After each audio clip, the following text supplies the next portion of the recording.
Energy Transition, episode number 56. Our topic today is the essence of energy security. Good morning to our audience, Irina Slav, Temi Nimet, David Blackman. Good morning. Good morning. Good morning. David, please let me start with you. Energy security in the world, most of the time, seems to be always walking on the edge, on the limits, without contingencies or reasonable strategies. What's critical in the energy security sense? Well, yeah, you're right about that. Most countries do teeter on the brink most of the time where energy security is concerned. There are exceptions to that. Saudi Arabia obviously is an exception to that rule. United States at times has been an exception to that rule. Right now, we're fairly energy secure, but what the last 13 months have demonstrated to us that it's very important not to have all your eggs in one basket where a country's energy security is concerned. Many European nations have become over-reliant on Russia for natural gas and crude oil and other forms of energy needed to power their grids and their transportation sectors. And when Russia invaded Ukraine and the need arose to implement all these sanctions on Putin and his aggression, it demonstrated very clearly that a country like Germany, didn't have any real energy security at all, despite having been embarked on its Energiewende project to convert everything to renewables for a dozen years by then. They still just didn't have the ability to function really as an economy or as a power grid sector or without that Russian natural gas. And so we saw the mad scramble to secure all the LNG at whatever price had to be paid, and to try to build up a store in underground storage of natural gas to get through the winter, which was thankfully mild in Europe for the most part. And now, of course, the concern is shifting more to the next winter and the winter after that, which with some analysts really being very concerned whether or not Europe and Germany and some of the other European countries will be able to do it. So I guess the lesson here is, not to put all your eggs in one basket, not to be over-reliant on imports of whatever energy you're trying to deploy in your economy, and to have a diverse set of energy supplies and a diverse set of generating capacities on your grid to help build strength in terms of energy security. And for many countries, that's an incredible challenge, as we see in many developing nations around the world. Mm-hmm. And Irina, would it be possible to build a tranquility? I mean, to face unpredictable events, do something huge to face normal variations and predictable events? Do you see that's possible? Events of what nature? For energy security. Yeah, that's events. That's a good point. Well, I think it's a bit tricky because what David said is completely correct. And I'm reminded that one of the main, more rational arguments in favor of wind and solar, for example, is that you produce them locally. You're not reliant on exporters. But you are reliant on exporters for the raw materials and the components, such as solar panels. So effectively, what Europe is doing is replacing one dependence with another dependence. It's the same with natural gas. They replace Russian gas with American LNG, of which there isn't enough to replace all Russian gas. I cannot stress this enough because it's amusing. But they are now trying, European countries, the European Union, is now trying to literally kickstart local production of everything they need for their so-called low carbon energy to ensure, among other things, energy security. And they are being really rash about it, and it's not going to work. So any unforeseen event of a political or, natural origin is going to deliver a shock to the European energy system. It would take one drought, for example, to reduce hydropower output significantly. It would take one wind drought to reduce wind power output. And of course, cloudy days are not good for solar output. It's unreliable. We all know this, but that's the way Europe is going. And at the same time, it is now trying to look for gas and oil in other parts of the world, such as Africa. Italy's Eni recently closed a massive investment deal with Libya to develop gas blocks in Libya. It's another type of dependence. It's again another type of dependence, and this means that Italy, I imagine, will have to get involved in Libya's political situation to ensure that these gas blocks are actually being developed, because Libya is notoriously unstable politically. So that's a risk. They can change the system. They can change the system and everything goes wrong. It's risky. Yeah. Oh, someone... LinkedIn user probably. It's Friday, Stu. Is that Stu? It is Friday. Thank God for that. Yeah. So tell me, you think that the solution is the local production, as Irina said, or more than that? What else you see? Well, so if I look at, for example, Canada has a massive diversity of energy potential, right? So we have coal, natural gas, oil, hydro. There's a fair amount of resources that could be used for the green economy, such as lithium and nickel. I don't know so much about copper, but I know that there's potential in Canada. And yet, despite all this talk about how we need to diversify and that the energy transition needs to happen, the Canadian government has put forward legislation that inhibits the mining of these resources that they say is required. There's legislation in place to keep oil and gas essentially in the ground through taxation and various other things and whatnot. So at the time when other countries are trying to diversify, Canada that could be diversified is not doing it, which then begs the question, so what exactly is... And it's interesting that people care about energy security now because there's been a reawakening in some quarters, not all of them, as Irina's pointed out, but in some quarters that having a reliable, affordable supply of energy means economic strength.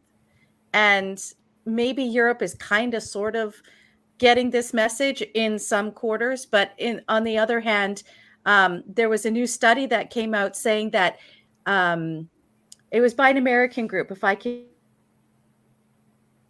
for energy economics and financial analysis. And their report said that the EU is building up too much capacity for LNG and that it'll be stranded assets by 2030. And if only they would think about how this is all going to be phased out, they don't need it. So on the one hand, you have the Germans and the Europeans saying, oh my gosh, we're going to have to do more energy efficiency. People are going to have to tighten their belts more for next winter. Well, at the same time saying, oh, you're overbuilding.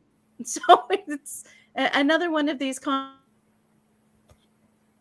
energy transition movement where there's this pull between wanting security, needing it, and then pushing forward the IPCC stuff and the whole energy transition, which at this point seems to be, as Irina pointed out in her article, extremely expensive and not as smooth as they're making it out to be. Yeah. David, do you believe that international cooperation can relieve a little bit the energy insecurity? I mean, the cooperation between Sure. among countries. How can do this? Well, I mean, yes, that can happen. But a part of the problem throughout history has been a reality that so much of the natural resources in the world have been concentrated in countries with unstable governments, or in countries like Russia with a history of taking hostile, aggressive actions against their neighbors. So, for example, a great example is the United States in the 1970s. We're about to hit the 50th anniversary of the first Arab oil embargo in October of this year, 50 years ago. We demonstrated very clearly in the United States that we did not have a high level of energy security, because when OPEC implemented its first oil embargo, gasoline prices over here in the United States, which had allowed itself to become overly reliant on the Middle East for oil supplies, our gasoline prices doubled. We had long lines at gas stations, lined up to buy gasoline. And then we even had to implement rationing, only being able to buy gasoline on certain days of the week. And so international cooperation is limited to the goodwill of one government to deal with another, right? And so the good advice to be given to every country is to exploit whatever natural resources that country has available to it in terms of energy. But what we're seeing is this drive now to, as both Irina and Tammy, talked about, to replace one form of dependency for another. Yeah. And so where renewables are concerned, they have this voracious appetite for all these energy minerals: copper, lithium, nickel, silver, cobalt, tungsten. You just go down the list. And unfortunately, for the rest of the world, the countries with the biggest ability to produce those minerals are under the domination of communist and other forms of authoritarian governments. So China, Mongolia, Russia. You do have large supplies of copper, for example, in a country like Chile, which right now is governed by an outright socialist government, and is very unreliable supplier of copper, really, for any country to bet its future on. And so as we go down this renewable energy path, countries like the United States and other Western countries are going to have to decide if they want to bet their energy futures on unreliable countries with unreliable governments, or if they want to revive hard rock mining and start permitting hard rock mines with all the gigantic tailing ponds and history of polluting the environment and in massive ways over the years in their own countries. And I have a really hard time believing that the governments in Europe or the United States or even, God forbid, Canada, are going to start permitting new copper mines. I just don't see that happening. And so you're just going to trade one form of dependency for another. Yeah. And I don't see really any other path on this. So you're just going to have all these Western countries being, having very low levels of energy security for the foreseeable future. Interesting. Stuart, now we know who is the LinkedIn user. Oh, due to the sanctions on Russia and the movement of Russia, Iran, Venezuela moving to the dark or ghost fleet of tankers, the volume of 450 plus tankers from sanctioned producers is huge. Do you think this new movement to shipping outside of OPEC and OPEC plus controls limit their ability to control oil prices? Thank you, Stu, for that wonderful question. I'll let other people answer it. Well, seeing that Russia, Iran, and Venezuela are all members of OPEC and OPEC plus, yeah, it's not out of OPEC's control. It's very much within OPEC's control. Yeah, and I think that's what Ryan Lance meant at CERAWeek when he said we're moving back to the 70s. Yes. You know? Yes, Yeah, with absolutely. OPEC. Yeah, remember how just a couple of years ago they were predicting OPEC's death? It's no longer a factor because of US shale. Well, here we go. Thanks to the tireless efforts of the Biden administration, OPEC is back in the driving seat. Yep. Sorry, Tammy. If I could just add to what Irina and David have been saying, if you think about this return to the 1970s, if you position it at the EU is talking about creating these clubs, right? So we can friend shore, and we're going to have these clubs for minerals. This is the new thing where they mass control of contracts, doing these negotiations between the EU and these developing countries that have a lot of these resources. And so that they're going to create this mineral club. And so if you are part of the membership, then you can somehow control the pricing, be a buyer's club, right? And so this reminds me of the 70s and 80s where you had these trading blocks. And so you had the EC over here, and then you had the Warsaw Pact. Yeah. North and South America. South America had their own thing. And so we're going back to that concept where we can have these blocks, whether they call them clubs or friendshoring, it's the same thing. And the other aspect of dependency is on carbon credits. So a lot of the carbon offsets that they're talking about is essentially a transfer of wealth from developed countries to developing countries, so that they keep their forests and that they can use that land base.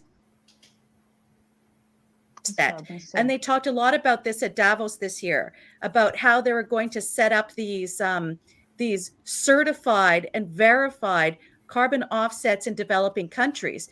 And so if your bottom line becomes dependent on being able to have these offsets, you're now dependent on these countries to keep their forests intact, or their however else they're going to do their carbon offsetting. So it's not just the minerals we need for the new type of energy, that also become dependent on this whole carbon offset industry that's being set up right now.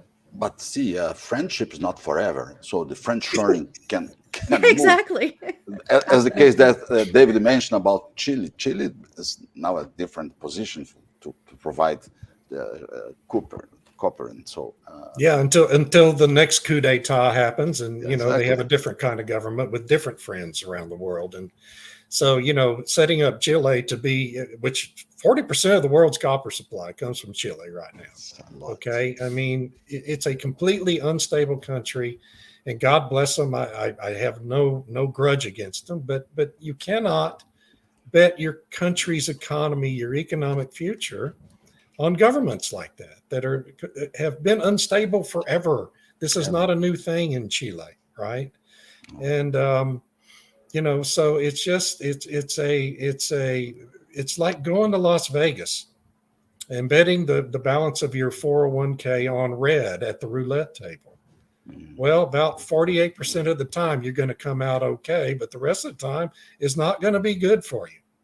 And those casinos out there weren't built on the backs of winners. And we kind of have an energy casino going on globally where energy policy is concerned. That's very right. Good analogy. Energy casino. I just thought of that. I'll have to use it in a column. I like this. It's a good title for a new paper, huh? Energy casino. No, it's good for a book. The energy casino. The energy casino. There we go. Let's write a book. Think of a book to write. Yeah, we should all write one together on that. Yeah. The game. The Global Energy Casino. Here we go. Global Energy Casino is a good book. Irina, do you see that this is a problem of political and regulatory problem? I mean, the energy security, or the market has a strong position in this sector? Well, the way I see it, the market has been having less and less say, as in organic market forces, the supply and demand, the fundamental forces of free markets. They have these powers have weakened greatly because of this climate regulation. The demand for copper, for example, is projected to soar, and Trafigura just warned that we're going to be in a copper shortage very soon. because of this projected demand, because of EVs, because of wind turbines, because of everything transition. These are now forecasts, but indeed billions are being poured into building more renewable generation capacity. So obviously demand is growing because of that regulation that is making wind and solar and EVs desirable. It's artificially created demand. And of course, it's not the first time, or it won't be the last time, that governments are artificially creating demand for something. Industries have been creating artificial demand for things for decades. But this is now a concerted effort to create huge demand in very short time. Obviously, the natural resources sector cannot respond so quickly because things do not happen this quickly in the natural resource sector. So it's just another example of what I keep calling jumping before you are. Oh, Thank you, Fernando Fernando Renault Renault. is a guy from Brazil, a specialist in natural gas, very strong, recognized in Brazil. Thank We you, appreciate the Fernando. kind remarks. Thank you. So once again, they're jumping before they see where they're going to land, basically. Good, very good. No, really, Oh, it's not just unstable political systems in Chile or in Libya or Yeah, anywhere. you're It's right. not just that, it's everything together. If you have the friendliest government, I you like will have stringent environmental regulations, for example, Right. and that's mining right. will be challenging, and so on. There's plenty of examples. Sorry. Yeah. Yeah, you used a very good expression. Everything transition. Everything. Everything Yes, that is a good. Yeah, it's I the can't third list it title all. for a book. So you have you placing one dependence for others, casino energy, and everything transition. Sorry, Could be different chapters of the same book. Exactly. Global Energy Casino is the title. is the title. The whole title Yeah. is the global. Grand finale, our regular contributor, another regular contributor here, Very the U.S., welcome. Colombia, Chile, Brazil, etc. What are the odds of so many countries coming under socialist governments bent on negatively impacting commodities at the same time? I wonder. Well, I mean, essentially, we have that happening in the United States and much of Europe as well. So it is quite an amazing coincidence, isn't it? Yeah, But you know, socialist That's all I'm the saying EU, get about it. overthrown. So to go back to the idea of buyers clubs and so on, I think the EU truly believes that if they get enough buyers pushing back, that somehow they can sort of strong arm these countries into remaining, Right. you know, suppliers of choice or whatever. And example of the Russian sanctions will be convincing? I don't know, because it seems like Russia has been able to do fairly well, not as bad as they thought it was going to be with the whole sanctions thing. not So at I'm not all. sure how successful. Yeah, exactly. So I don't know why they think this is somehow going to work. Right. There's a just as an example of the absurdity of all this. There's on Twitter today. There's a video clip that I retweeted of a sulfur mining operation taking place in some developing nation. Obviously, it's not in the United States because the process wouldn't be allowed. And you see these plumes of steam coming out of an underground formation, just being allowed to vent into the atmosphere, and then the sulfur drops out of it because it's heavier than air. And so the ground all around this space is yellow with sulfur. So that's, you know, and so you have countries like the United States and countries in Europe obtaining all their sulfur supply from overseas operations like that just devastate the surrounding countryside environmentally. What's so absurd about that is in the United States, we have a single natural gas field up in Wyoming. It's called the Madden Field. A company I work for used to operate this field, where 25 to 30,000 foot deep gas wells that are heavy in sulfur content have been being drilled since the mid 1990s. That field alone could supply all of the sulfur needed for United States, usage, and but it's not allowed by regulation to be produced and distributed in the United States due to environmental regulations. So instead, what we're doing is importing that sulfur from overseas operations like that one shown in that video clip that just devastate the environment. That's how ridiculous this all is. We're virtue signaling our own environmental justice here in the United States and how great we're doing by not allowing the sulfur to be produced, but obtaining it from overseas operations like that. And it's just like there's this, as long as it's out of sight and out of mind, it's fine. But you know, if you have to see it, if the people in these developed countries have to see it, then it's bad, and that's the only time it's bad. And we all seem to be, you know, operating in that sort of illusion, energy-related illusion these days. That's right. Irina, we need a T-shirt. Sanctions don't work. I had one done, Stu. I had one done for me, and I had one done for my daughter, and I'll send you the design.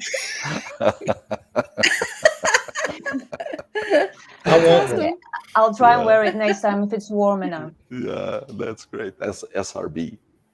Dave mentioned the 1970s. Yeah. It was after the Yom Kippur War that France embarked on nuclear for the national grid. We need to relearn this lesson. Sure. Yeah, absolutely. Some are remembering this lesson, but others are insisting that nuclear is bad. No idea why. Yes, no, because it's not one of the chosen rent-seeking industries. You know, wind and solar are the chosen industries. Yeah, they're the quiet industries of Western governments now. Yeah, perfect. Very good. So no more questions. We covered everything about energy security, and they have a title of a book with some chapters. Buyers Club. Energy Casino. I got to write that down. We did a lot of work for half an hour. Yeah, that's right. And the last question is for David. If you need 75 heavy cars to make security in his trips. Oh, well, that's another great video clip. I recommend everyone to go out to Twitter and look at. I retweeted it. I retweet all these things. And it's President Biden is visiting Justin Trudeau up in Quebec today. And it's a video of the 75 vehicle presidential motorcade going through Quebec. Now, only about 35 of those vehicles are actually U.S. vehicles. The rest are Canadian security. But think about that. Those are all very heavily armored vehicles that weigh twice what the street legal cars of the same models weigh.